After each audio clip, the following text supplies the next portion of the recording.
Hi, this is Roger, thanks for dropping by. Just thought I'd take a moment at the beginning to listen to that blackbird singing.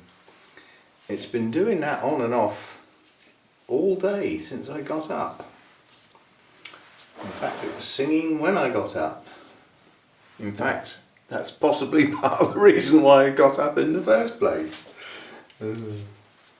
Yes, in the still of the morning that is actually quite loud. Right, down to business. I've been working on my talk most of the morning and the majority of it is now done. As I said, I split it up into 6 popular dendrobium sections and put some examples of each plants within those sections with pictures, most of which are mine. Some I've had to go and borrow from the internet. I'll put them back when I've finished with them. And yeah, I've finished the 6 sections. So I've got to the point now where I would be summing up in some shape or form.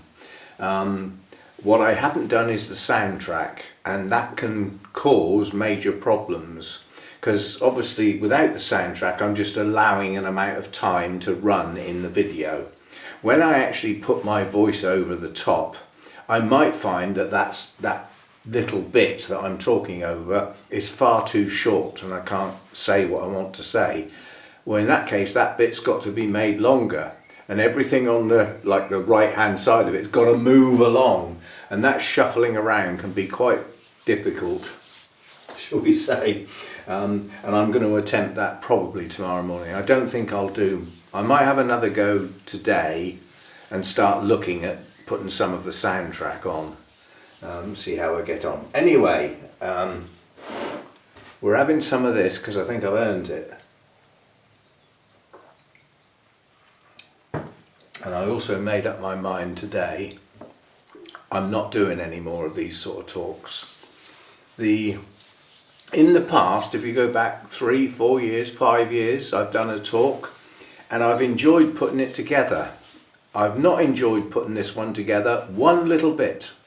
I've found it stressful, taking up time that I would prefer to do something else with. So I don't think I'll do any more. That may well be the last one, unless I'm going to suggest to the committee that when we're doing in-house talks, we might split them. Instead of having one person for 45 minutes, why not have 2? Or possibly even 3 short talks with different people, more variety. The kit and the changeover might be a bit clumsy. We might have to practice, but you know what I mean. And that way, because what I'd like to do is I'd like to do like a 10 or 15 minute chat about a specific orchid that I've had that perhaps has caused me problems.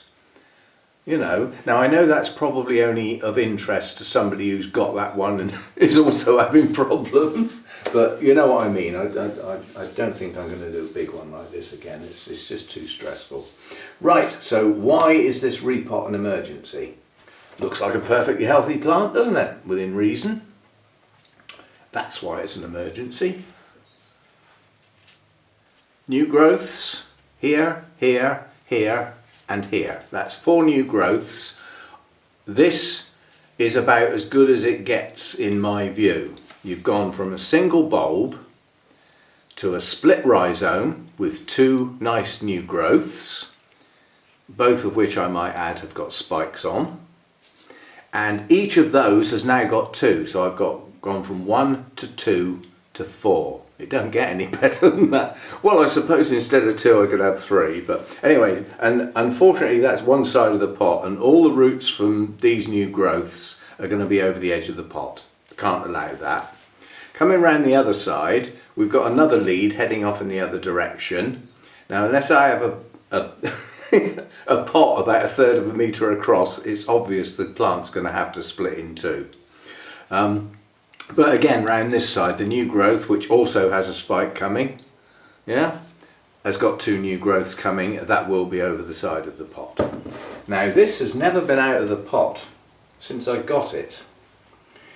Now, this is a strange one. It's got a Burnham Nurseries tag on it. I haven't got a problem with that. I'm sure it originated from Burnham's, but I got it as one of Derek's plants. And when I saw the state of the plants I'd gone to sort of select from, this one stuck out like a sore thumb because it was the only larger plant with some decent bulbs and leaves. So I didn't even know what it was. I just picked it up as I went in the door and thought, I'm having that. Right, now what else do I want, sort of thing. Anyway, so this has never been out of the pot since I got it. So now's a good time.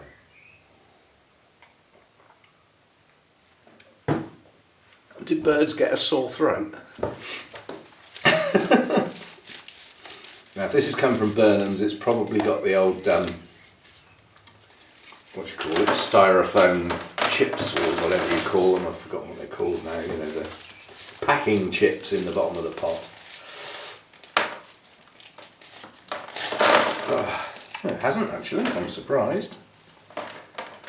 But nonetheless, this hasn't long been watered, that's why it looks a bit wet. It has got an awful lot of, so I'm going to turn it upside down, so there's a lot of bark on the top of the plant that will just fall off then, and then I don't need to worry about it. And down here, now these roots don't look brilliant, but they're fine. Yeah? And I've realised this over the years that there is a difference between dead roots and brown roots that have picked up some coloration from the bark. These roots are all healthy roots. Now the new roots on this plant are a nice white colour, but because the bark's getting old now, I think it releases its stain more. God, look at this. This whole plant started off as one bulb, and then the rhizome split off in two directions, and then that split off. It's wonderful. It's now going to get split again. Heavy duty stuff, but I'm not doing that with my scissors. Now, I'm not going to deplete this plant by taking off all the back bulbs. So I'm going to cut this one there. That becomes one plant. Took a lot of roots off, didn't it? Well, a lot of these roots are on the oldest part of the plant. And the only bulb I'm going to take off here is that one. So I'm going to go to there. I'd like to go a little bit further, but you can see that the rhizome, I hope that's on camera, that's the bit I've just cut. So that was one plant heading off in that direction. And then this went off in this direction and split off. If I cut it any further beyond this bulb, I will lose this one. And I want to keep the strength. So I'm just going to take that off there.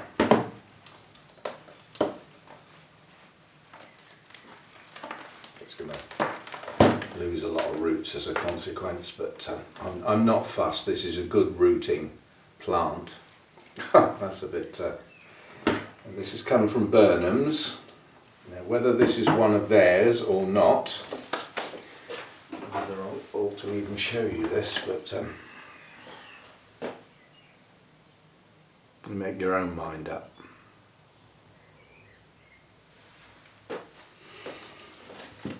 So it looks like we'll be getting the sprayer out.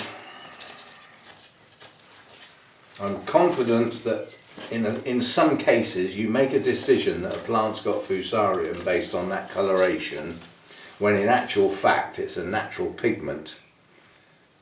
But if in doubt, deal with it. Don't ignore it. So I'm just getting the sheaths off now. So these new growths have all got the signs of the little new roots coming at the base. So removing the sheaths will help those get straight into the media. Also, it's funny, in the old days, the good old days, about 6 months ago, every time I used to be doing this when I repotted, every time I got hold of one of these and peeled it off, it was full of scale, wasn't it? Not a sign of any. So I think my hot box is winning, slowly but surely. I'm still going to maintain, if you've ever had scale, you've probably still got them, but the sheer volume of the scale I was having to deal with and the damage what they were doing, that's gone, if you see what I mean. Right, so we're going to have a trim, branching root system, and I will probably try and get this in quite a these into quite a small pot. See, now what should I be doing now? I'm conscious of the fact that, you know, my YouTube channel, I'm often pleading my, you know, I would like some help with the finances and stuff like that, and people have been very good in helping out. But now I've got two good plants. Should I, if I pot them separately, I've got one that I can sell, haven't I? Now, okay, it can only go to UK people because we can't post abroad, but nonetheless it can go to UK people. But then this is not a rare plant.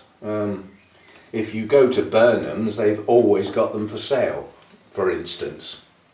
So to get multiple bloom spikes, would it not be better to put them both in a single pot and just get lots of spikes coming up together? Probably. Right, I don't know what pot that's going to go in yet. It's probably going to go in one of my shallow wide pots, as opposed to a deep pot like that one. But I'll have a bit of clear up. Mouth won't work, and that's before I get going on that, but we won't forget it.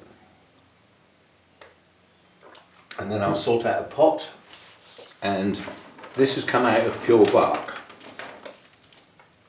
Yeah, this bark is quite old. It's crumbling, so it is starting to go, and that's when it releases a lot of those tannins, I presume it is, the coloration that this discolours the roots as it gets older. And I did bring my cinnamon out. I'll do that now before I forget, and I won't dip my finger in the wine to make it wet. I'll dip it in some water. Can you imagine I've done that before?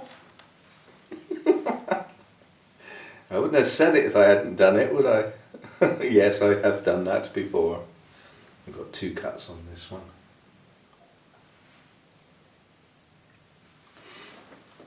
And this one's just got the one, isn't it? Yeah.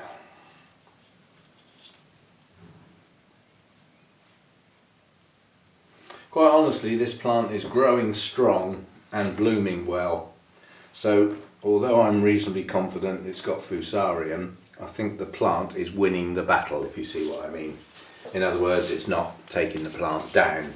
Now, on some plants, you know, the plant will deteriorate at quite a rate, and it will eventually kill the plant if you don't deal with it. And even when you deal with it, sometimes you will still lose the plant. Don't get me wrong, just because I've said, oh, get a systemic fungicide on it, and then repeat treatment at whatever the interval is, 10 days, 14 days, don't forget. And then 6 months later do it again. I say all that, and I forget sometimes to do that 6 months later but I have prevented plants from dying in the past, and new parts of the plant are showing clean. So I have dealt with it, but I've also dealt with treated plants that have still died anyway. So, you know, it depends on the state they're in when you treat them. You know, if they're too far gone, then there's not a lot you can do. And it depends whether they've got new growths to be able to grow clean after you've treated it. Somebody come up with something that could wipe it out. Well, the way to wipe it out is to check thoroughly. You know, I mean, before you attempt to make seed, the parent plant should be tested in full for both for viruses and for this, because a virus test will not show up Fusarium. The plant could be heavily infested with that fungus, which is what it is, and a virus test will show it clean. But people haven't got the time being money, and the virus tests are flipping expensive.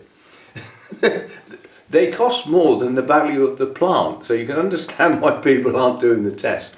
You get someone like the Mathers Foundation, every new plant that comes into that foundation is virus checked at whatever cost, but then they're buying them in bulk. They're probably buying them 1,000 at a time, or whatever. I have no knowledge of this. I'm just estimating that somewhere like that would buy in bulk. Whereas somebody like me who wanted some virus test kits, I'd probably buy a pack of 3. And they're in extortionately expensive. So I don't buy them, I take the risk. Right, let's have a clear up, sort ourselves some media out and a pot and get this one tucked away. I'll be back. Right, as far as the video is concerned, one bit leads straight into the other. In between there, the bit that wasn't videoed is about an hour sitting out in the garden, in the sunshine with Mojo, with my glass of wine, which has consequently had to be topped up. That's why I'm doing that garden, is so that it might seem minimal, but that is thorough enjoyment, especially after all what I've been doing this morning. To just go and sit and look at plants growing around me. It's nice. It's also nice to come in here and see plants growing around me. I'm going to do a video shortly, well, after this weekend. When I get this meeting and talk over, I need that done.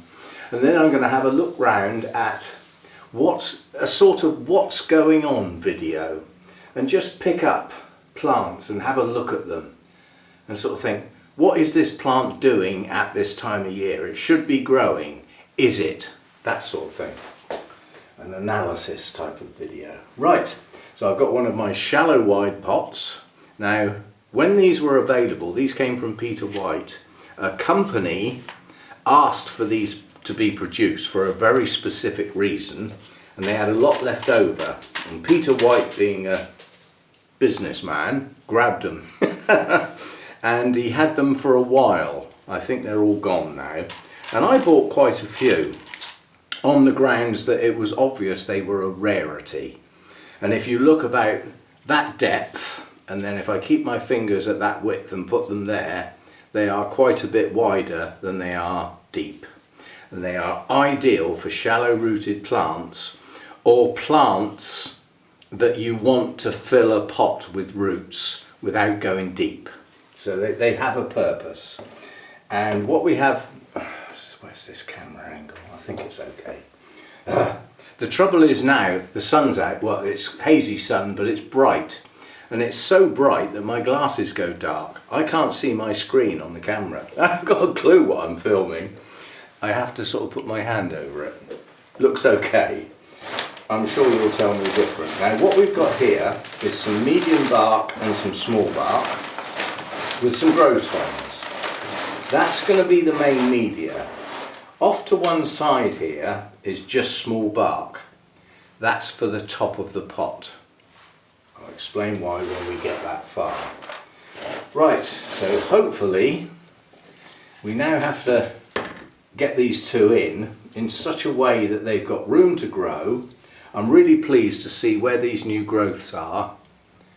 See the root nubbins? So this is about to produce a new root system, which is good. Now, unfortunately, if I plant that the way it should be, that's going to get a bit buried. So, and if I tip it sideways, it's going to look odd. So I'm going to keep the bulbs. They're going to have to be partially buried. I'm going to have to put up with it. I don't want this plant weakened by taking old bulbs off. I want it to be a strong plant. So that's one with the two new growths pointing towards the middle of the pot. Plant number one. You can lean over to one side. I know what I'm doing. Rumour has it I know what I'm doing. Oh dear. The funeral yesterday went incredibly well. The words that were said at the service, which was totally non-religious, we like that. It was just about the guy. You know, he was an uncle that I didn't know that well. And I walked away thinking, I know you a lot better now, and now you're gone. But yeah, the information that had been gathered about, from when he was a small child right through to, the time of passing. The information gathered was incredible. The knowledge that had come from all sorts of people, I'm sure, about his life was absolutely incredible. And the things he's done, the people he'd influenced, and you know, I got to know somebody I should have got to know a lot earlier. But it was a good service, and we went afterwards for a sort of an afternoon tea. So it was sort of like sandwiches, little picking, you know, little tiny little quiche, things like that, sausage rolls, some crisps, and you just sort of put a few bits on your plate. And then later they came out with the downfall of many people's diets. They came out with the cream tea, the scones with the, and I did say scones, not scones, there's an E on the end, yeah, scones. You don't throw stones in the water, you throw stones in the water, because it's got an E on the end, so they're scones. And anybody who wants to argue, I'll see you around the back. But yeah, they brought out little stands of, you know, scones with, I presume it was raspberry jam, I didn't have any, and a dollop of clotted cream on the top. Lavish luxury. Unfortunately, they also had wine. Now, I was in my car, I had to drive. I don't do that. So I had a small glass of red wine following on from my food, which meant when the cream tea stuff came out, I thought, what am I going to do? If I add that, I shall have to leave the wine because it will taste horrible. Now I'll stick with the wine. Plus it was incredibly fattening, I'm sure. Mind you, it's a bit late for me to worry about being fattening, I think. Those days are gone. Worrying about it, I mean. Right, so we need 2 plants with their leads pointing towards... Ah! Oh, it's Hurricane Hector.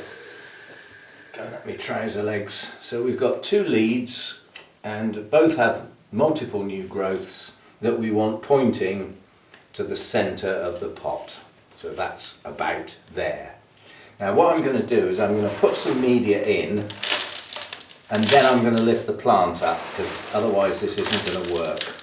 So we'll get media down in between the 2 plants, round the back and round the front, round the sides, and we'll give it a good tap to get it down in, and then what I'm going to do is gently lift the plants so that they're higher in the pot. I don't want them sticking out the pot, but I want them quite high in the pot. And then we will put the rest of the media in.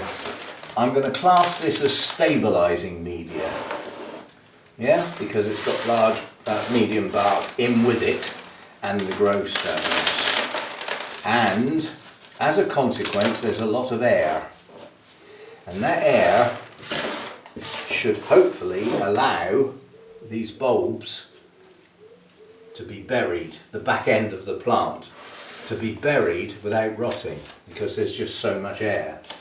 Now, in 2 years' time, when this all possibly starts to break down, that may not be true. But if it's true for 2 years, I'm happy with that. Right, so we've got our new growths here, and here, and here, all of which are about to produce new roots. We hopefully haven't got too many air gaps. None. So all those older roots have now got stuff around them, and we've got an emphasis on the medium bark round the back here. That was more luck than judgment. So now what was the next plan? The next part of the plan was to, so I'm going to have to stand this one up because this is leaning over this one, which might mean I have to just press down a little bit.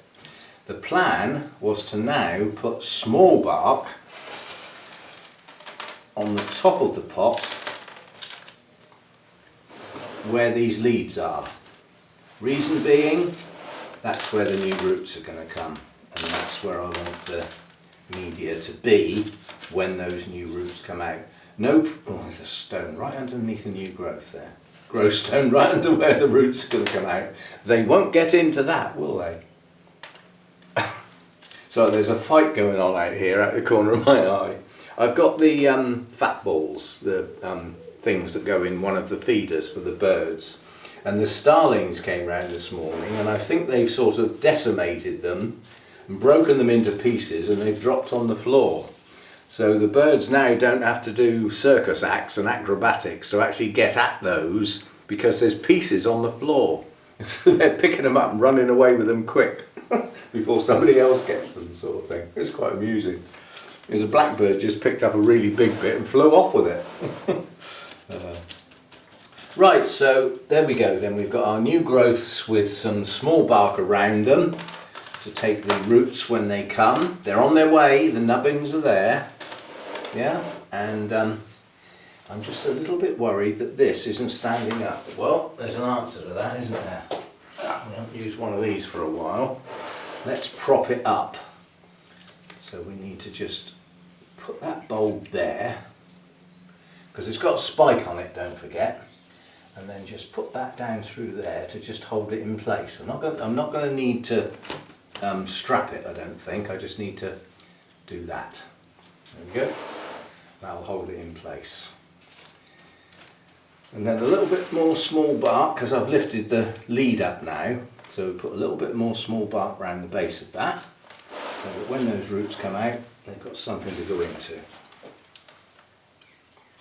And then once they get down beyond the small bark, they'll get into the media that's more suited to the type of roots on this plant. I mean, this is, I mean, they keep changing the flipping names. It's classed as a Prosthechea, but I'll bet it's changed its genus. It's not going to change its radiata bit, but I bet that's changed genus half a dozen times in its life. Right, so there we go. That's dry bark. Yeah, there's no moss or anything like that. That is a bone dry media. That now needs an absolute soaking. And then in a couple of days' time it will need another one, because it'll dry really, really fast.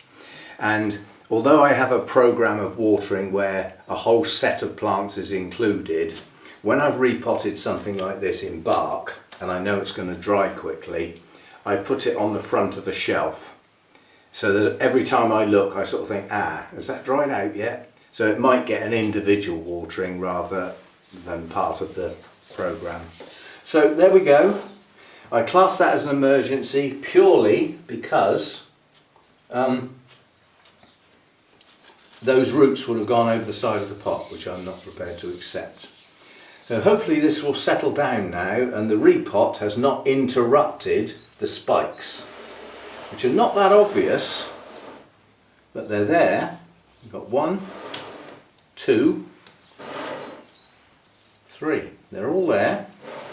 And this is, I would suggest, one of the most fragrant orchids that there is. It is powerful stuff. When I went to Burnham's, when their specimen plants had been put out in Orchid Paradise, of which there were probably a dozen or so,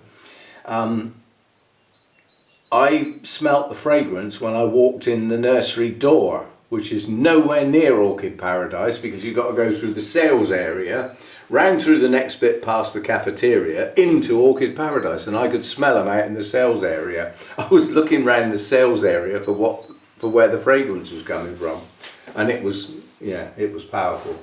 Gave Hannah a headache and she had to leave the room. She didn't like it at all. But I like it, you know. Fragrance is a strange thing. It affects people in different ways. Anyway, so that's that, and a chat about things going on. And tomorrow's Friday, isn't it? So tomorrow I've got to finish my talk, get it loaded onto YouTube so that you good people have got a chance to have a look at my spelling and my grammar and everything else. In time for, given that I get up early, on Saturday morning to do some final adjustments and then get it across onto the, come on brain. The Orchid Society's laptop. I don't know why that didn't come out. But yeah, I have to transfer it from one laptop to the other, which is via a hard drive. And then I'm ready to go. Load up the car and away we go Saturday morning. So, and then Sunday, wallop. Total relaxing. All the events coming up after this weekend are for pleasure and enjoyment and zero stress for the rest of the year. So I will be glad when it's done. and I will do the Project Orchids video tomorrow. That'll be orchid number 7. So we're not too far away from getting to the 3rd round of videos. Obviously we need to get to the end of the 2nd round, which is plant number 7 and plant number 8. I'll get plant number 7 done tomorrow, and then plant number 8 a week later. Then there'll be a bit of a gap before we start back with plant number 1. So there we go. And I'm doing a curry tonight. I've got the roast chicken that I did back. When did I do that? Sunday evening. Oh, there's Mojo making a racket again. Yes, roast chicken, which I have. I have a breast for a roast dinner, and then I can have a chicken leg for a lunch ×2. They do have 2, and then the other breast I had last night as a Chinese chicken. So basically I cut the chicken up into chunks, that breast, put that in a pan with a bit of oil, started to brown it, cook some rice separately, and then put the rice in the pan along with some peas and some sweet corn that had been brought up to the boiling water so that they were hot basically and soft. Stirred that all in together, put some soy sauce on, and then some hoisin sauce over the top on the plate. So like a Chinese chicken. So that was last night's meal. Tonight will be every bit of meat that's left on that carcass. All put into a pan, curry sauce, and again probably some peas, some sweet corn, some green beans to add some veggies in. Cook rice separately and have a nice curry. It should do 2 portions, one for the freezer and one for tonight. Yeah, all good stuff. And I will see you for the Project Orchids video tomorrow. Saturday I've got the Orchid Society meeting. There is highly unlikely to be a video on Saturday. And then Sunday we'll be back for the Sunday chat. Suggestions on a postcard if you want a topic. Otherwise I'll choose it myself. And you'll have what you're given. So you do get an option. You can have a go at making suggestions for a subject or genus for the Sunday chat. It's not a dictatorship, it's a democracy. And if that's what you believe, then the democracy is working at its best. See you next time. Bye for now. Just thought I'd tag this on the end. It's been a sunny afternoon, so the sun's been on that part of the roof. We've got up to 24 degrees. I would suggest it's nearer 25 because this says 25 and reads 2 degrees low, so we could even be at 26, and my internal thermometer says we probably are. And we've now got 26 degrees at 70+% humidity. Things are growing. Now obviously we're still going to get some dull days, and we're going to get some rainy days which are even duller, but if the majority of the days are more like this, these are growing conditions. They're still not as warm and as humid as round the old place, but I'm never going to get that. So hopefully this is going to get some things going, and the little new growths that are showing in places are going to start to move and move more quickly and produce more roots and get the whole thing going in here again. But,